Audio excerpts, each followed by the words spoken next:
আসসালামু আলাইকুম। আমি মোহাম্মদ নাজিম শেখ দক্ষিণ কোরিয়া থেকে বলছি। আজকে আমি আপনাদেরকে কোরিয়ান যে কয়টা কাগজের নোট আছে, অর্থাৎ কোরিয়ান যে টাকা আছে, অর্থাৎ সেই টাকার ওয়ান বলে কোরিয়ান ভাষায়, সেই ওয়ান দেখানোর চেষ্টা করব। দেখি আসলে সর্বোচ্চ কয় টাকা আছে এবং সর্বনিম্ন কয় টাকা আছে। সর্বনিম্ন কোরিয়ান 10 ওয়ান আছে। এই যে এটা 10 ওয়ান, দেখুন পিছনেও আসলে অনেক সুন্দর ছবি দেওয়া। এটা 10 ওয়ান, অর্থাৎ বাংলা টাকায় 10 পয়সার মতন। সর্বনিম্ন অর্থাৎ এটা দুটো ছবি আছে, দুই মডেলের। এটা আসলে খুবই কম চলে, মানে চলে না বললেই চলে, একদম রেয়ার, চলেই না বললেই চলে। আর এরপরে এটা আছে কয়েন। এরপরে আছে 100 ওয়ানের।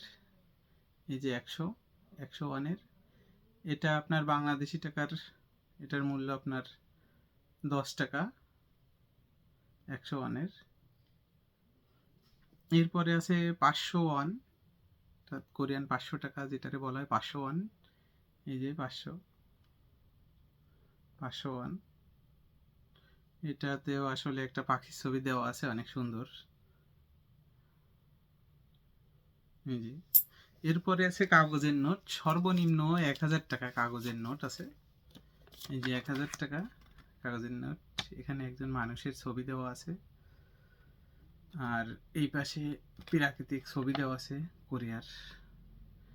এটা 1000 টাকার নোট। সর্বনিম্ন 1000 টাকায় বাংলাদেশি টাকারে 100 টাকার কাছাকাছি, কম হবে 100 টাকার একটু। এরপরে আছে 5000 ওয়ানের নোট। 5000 Korean 5000 one. এটা এটাও আসলে আর একজন ব্যক্তির ছবি, অনেক খুবই সুন্দর। আর পিছন সাইডে তরমুজ, বিভিন্ন ফুল ফল, প্রাকৃতিক ছবি দেওয়া। এই যে অনেক সুন্দর আসলে। এই 5000 ওয়ান আপনার বাংলা টাকায় প্রায় 500 টাকার কাছাকাছি। এটাও আর একটা নোট। এরপরে যে নোটটা আছে সেইটা হচ্ছে 10,000 টাকা। এই যে 10,000 ওয়ান কোরিয়ান। এটাও আসলে অনেকটা সুন্দর এবং পিছনে কিছু লোগো দেওয়া। এটা আসলে আমার ঠিক জানা নেই এটা কি। এটাও আসলে অনেক সুন্দর। এটা বাংলা টাকায় 1000 টাকা, 10,000 ওয়ান বাংলা টাকায় 1000 টাকার মতো। এরপরে যেটা আছে কোরিয়াতে সর্বোচ্চ টাকা, টাকাটাও দেখতে আসলে অনেক ভালো, টাকাটা নতুন। এটা 50,000 ওয়ান বাংলা টাকায় প্রায় 5,000 টাকা। অর্থাৎ অনেকেই বলে যে কোরিয়াতে নাকি বাজার করতে গেলে আপনার বস্তা নিয়ে যাওয়া লাগে, আসলে এটা আসলে ভুল কথা। এর একটা নোট নিয়ে গেলে আসলে অনেক, এর দুটো নোট নিয়ে গেলে অনেক বাজার করে আপনি নিয়েও আসতে পারবেন না, এরকম অবস্থা হবে। আর বেশিরভাগ কোরিয়াতে অবশ্য ব্যাংক কার্ড ব্যবহার করা হয়, এই নগদ টাকা খুবই কম হয়। আর খোলা বাজার থেকে কিনলে নগদ টাকা ব্যবহার করা হয় খুবই কম। তারপরেও এই যে, মানে এটা আসলে 50,000 ওয়ান বাংলা টাকায় প্রায় 5,000 টাকা।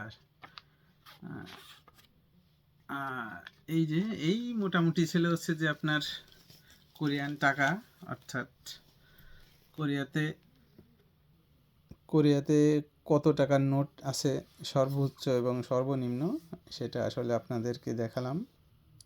আমার ভিডিও যদি আপনাদের ভালো লেগে থাকে, একটি লাইক এবং একটি শেয়ার করে অন্যদেরকে দেখার সুযোগ করে দেবেন। ধন্যবাদ। আসসালামু আলাইকুম। পরবর্তীতে আপনাদের মাঝে আবারও নতুন কোনো ভিডিও নিয়ে আপনাদের সামনে হাজির হব। আসসালামু আলাইকুম।